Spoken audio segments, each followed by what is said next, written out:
देखिए 4 प्रकार के शिष्य होते हैं और वैसे ही 4 प्रकार के घोड़े भी होते हैं। 4 प्रकार के घोड़े अर्थात एक घोड़ा ऐसा जिसको चुटकी बजाओ घोड़ा आ जाए तुरंत।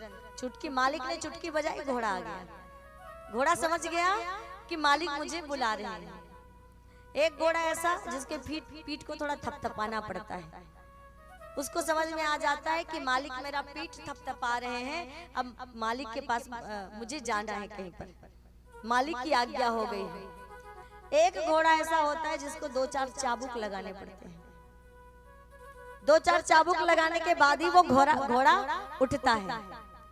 और एक घोड़ा तो ऐसा है कि जितने भी चाबुक लगा दो, शरीर लाल हो जाए, निशान पड़ जाए चाबुक के, फिर भी वो बैठा ही रहता है, उठने का नाम नहीं लेता। उसी प्रकार से बताया गया है शास्त्रों में 4 प्रकार के शिष्य होते हैं। एक शिष्य होता है जिसके लिए केवल इशारा काफी है, केवल मुस्कुराना काफी है। मक्खली घोषाल के लिए केवल मुस्कुराना काफी था। उन्होंने अपने गुरु का इशारा समझ लिया और वो मुक्त हो गए। एक शिष्य ऐसे होते हैं जिसको थपथपाना पड़ता है कि केवल पीठ थपथपाया, समझ गए कि गुरु की क्या आज्ञा हुई है।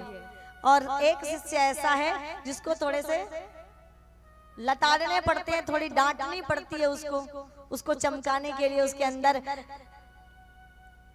कि अच्छी भावनाओं को जगाने के लिए, उसे अच्छा इंसान बनाने के लिए। और एक शिष्य ऐसा है जिसको चाहे कितना भी पुकार लो, कितने भी उसको उठा लो, घसीट लो, मार लो, वो अपनी जगह से हिलता नहीं है। हम वे चौथे नंबर के शिष्यों में आते हैं। कितनी कथाएं सुन ली, कितनी पूजा पाठ कर ली, कितने मंदिरों के फेरे हो गए, पर अपनी जगह से टस से मस हुए नहीं, मन में इतना सा भी परिवर्तन नहीं आया। तो हमारी कैटेगरी किस में आएगी? चौथे नंबर वाले पे आएगी हमारी कैटेगरी,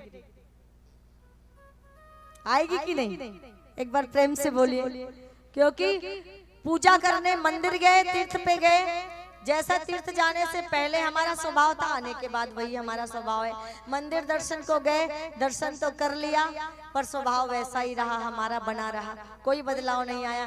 कथा 10 बार सुन ली, स्वभाव में रत्ती भर का परिवर्तन नहीं आया।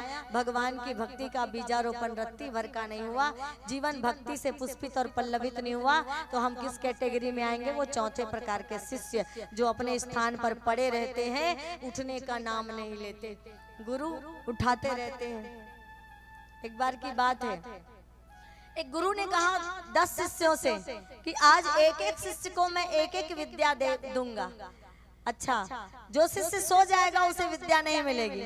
विद्या अगर पानी है तो जागना पड़ेगा, विद्या अगर पानी है तो जागना पड़ेगा। तो रात का समय, जब जैसे ही रात के 12 बजेंगे, मैं नाम पुकारना शुरू करूंगा, एक एक करके आना और सिद्धियां प्राप्त करते जाना। अब गुरु ने पुकारा, सबसे पहले राम को पुकारा, बेटा राम। ये राम आए और गुरु ने उनके कानों में सिद्धियां दी, राम वापस लौटे।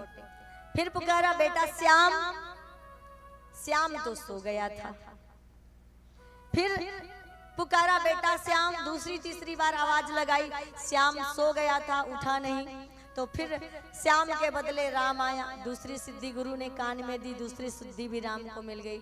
फिर कहा तीसरी सिद्धि बेटा कमल, उसको भी 2-4 बार गुरु ने पुकारा, वो भी सो गया था।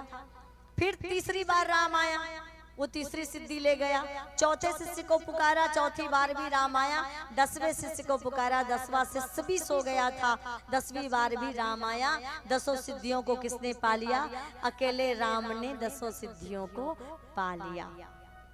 तो जो जागता है, जो अपने जीवन में जागा हुआ होता है, अपने कर्तव्यों के प्रति, अपने जीवन के प्रति जो जागरूक होता है, अपने जीवन में मूल्यों को प्राप्त करने के लिए, जीवन के सदुद्देश्यों को प्राप्त करने के लिए और जीवन के कर्तव्य को निभाते हुए भगवान की प्राप्ति के लिए जो व्यक्ति संकल्पित होता है, जो व्यक्ति जागा हुआ होता है, सारी सिद्धियां, सारी शक्तियां, गुरु की कृपा, गुरु का आशीर्वाद और भगवान का दर्शन उसी शिष्य को मिल पाता है। बाकी जिन्होंने अपने कान, नाक, आंख सब बंद कर लिए हैं और वो मस्ती में सोया है संसार की, तो उसे कहां से सिद्धियां मिलेगी? एक कान से सुने, दूसरे कान से निकाल दिया।